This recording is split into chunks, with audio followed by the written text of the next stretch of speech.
Hey YouTube, it's Earl. They say a picture is worth 1,000 words.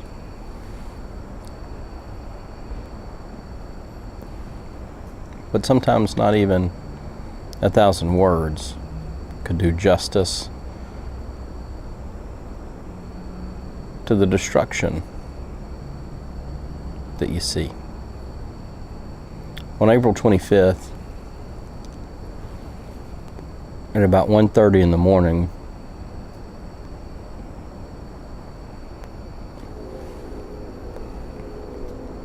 my hometown was hit by a tornado. Over 1,000 buildings were destroyed. 90% of the electrical grid was destroyed. And 90% of its residents, obviously, were without power. That night at about 1:30, 1:45, the tornado came through, but sometime between 1:30 and 2. I got a phone alert. One of those new annoying alerts that you get on your phone when you get severe weather. And it woke me up at about 1:30, 1:45, and it said tornado warning. And of course, I have 4 small children, both that woke up, both my wife and I. My wife went right back to sleep.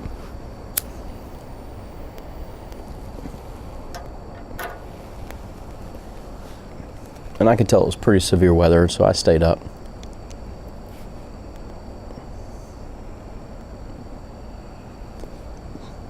Anyway, make a long story short, as the few moments and minutes went past, the weather began to intensify. I really heard the wind going pretty bad, but I didn't hear anything that people have traditionally described as a tornado, and my house wasn't shaking. There wasn't anything that was just absolutely crazy.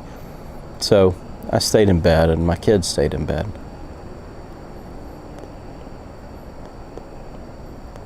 About 2:30 in the morning, my mother calls.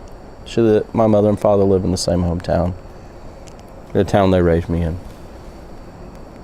and asked me if I'm okay, if the kids were okay, which I said they were. And she told me that they had a tree through their house, and a picture of which you're seeing now. And at this point, I'm still thinking maybe it was just bad wind.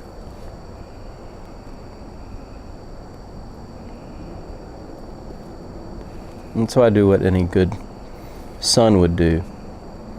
And I decide I'm going to get out and try and go help my mom and dad. So as I try to get out and cross the Interstate 20 is near our house. I can't, because there's part of a hotel in the highway. It's right there, and I have to drive over the debris. Even though I can't get down the road, I have to drive over the debris in my detour. And as I'm going past that, there's a gas station that used to be there, and it's gone. And I finally make this circle around and go down the interstate, one more exit to my parents. That's another route I can go. And I get there to Louisiana Tech's campus. And as I get there, I get to, in our town, the corner of Alabama and Tech Drive. And part of the softball field bleachers are in the middle of the road. There are poles down everywhere. I take a left on Alabama and I go back and see if I can get around and get my way through, and I can't. Alabama's closed down too. Now I have the difficult task of trying to navigate my way back to my house, because at this point I've been on the phone with my parents and they've assured me that, number one, it's lightning. Number two, I can't even get my truck down their street because there would be so many trees in the way. And so I'd have to walk down it in the dark with electric poles down all over the place, and I said, no, I'm not going to do that. And so I turned around and went back home and waited till first light. And when the sun came up, I went over to my mom and dad's, and you've seen the picture now of their house. It was a house, and that tree fell right in the room my brother and I shared when as we grew up, and we were in junior high and high school and some elementary school years. It landed only a few feet away from my mom and dad when they took shelter in their master bathroom as the storm approached. And you can see the destruction that's all around their house. We were without internet for a few days, so even if I had decided I wanted to do a quick vlog for you guys and let you know what was going on so you could see it, that wouldn't have worked. And even beyond that, as hopefully some of these pictures and videos I'm showing as I'm talking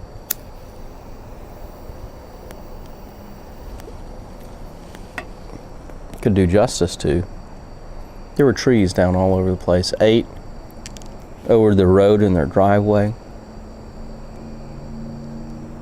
Countless trees down in their side yard. And that compared, I mean, that was almost nothing compared to what I drove past on my way there. There are parts of town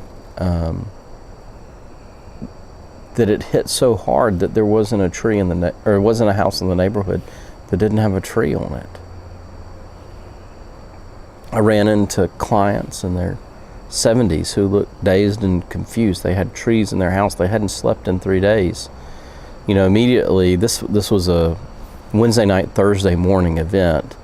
I went over and helped my parents on Thursday, but the damage was so bad to their house that we decided we needed a professional crew to cut the tree out. That wasn't something volunteers could do, but we cleared the road and we cleared the street. And really it was within, you know, before 10 o'clock that we had roving bands of people coming around with chainsaws and helping move and to clear things and to help clear the street so that people could get through, and helping get old ladies out of their houses. And that was Thursday, spending most of the day just kind of trying to help mom and dad clean a bit. Friday, I still was without power at work. Mom and dad seemed to have most everything handled, or that was what they indicated. So I began going and helping people tear down things, get trees out of their yard. And while we did that, my wife and kids, they went to a town about 30 miles away, Monroe, Louisiana, and they got water and snacks and all sorts of stuff that you might need when you're working out. And it's relatively cool out here. And they came back home and they were driving around, and they weren't the only people driving around giving out water and snacks to people who were working, helping people clear property. At the end of the day, a town of about 25 to 30,000 people, and it carving right through a large chunk of our residential area. We only had 2 fatalities. That's amazing. I got to hear a story of a friend of mine as I went to his house and we helped clear his property on a Saturday.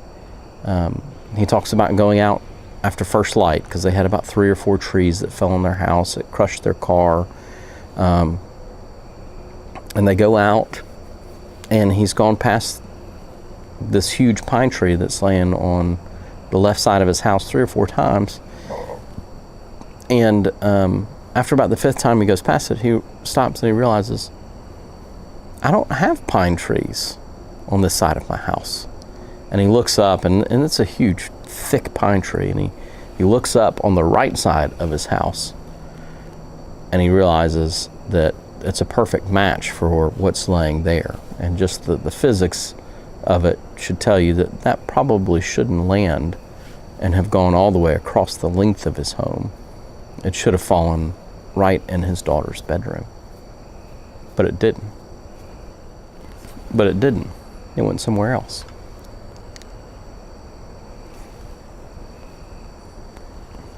And one of the things that you've seen, and what I've been amazed at about this community, and I think maybe this happens in many communities when you have a tragic accident like this, but in this community, I know for sure, the first day you went out and you looked at it, you thought, there's no way that this is clear in a month. And the amount of progress that this city and this town has made, and we're in day 5 or 6 at this point, is absolutely astounding. Of how many people have showed up to help their neighbor or people they didn't even know clear out their property to get rid of the trees, to get them down to the road so that the city could take them, is absolutely amazing. It's absolutely astounded to me. We've had several businesses that have been messed up, and truthfully, I've got a house that's just a quarter of a mile away from me that absolutely had a tree on it. That tornado only came within 500-600 yards of my house, and I heard nothing. No warning. Yet we're safe. We're okay. And there are countless stories like that. So it begins to put a lot of things in perspective in your life. That homes and stuff, while they're not important, ultimate, they're a big part of your life and your memories. And not that we should become focused on that or any way, shape, or form, but does put a lot of things in focus. How everything can be upturned in a second. Things you've worked for, things you've had in place for years, ways in which you felt comfortable, can all be overturned in a second. There are a lot of lessons from it, and I'm not sure I've fully processed everything. I know I haven't. Seeing my parents having to deal with this, seeing their house and the shape it's in. It's all been tough, but it's been very encouraging to see this community, to see what it means to truly love your neighbor as you love yourself, of people showing up and working long hours to help one another. So, sorry you haven't seen me in a while, but we've kind of been busy here. And even though a picture is better than 1,000 words,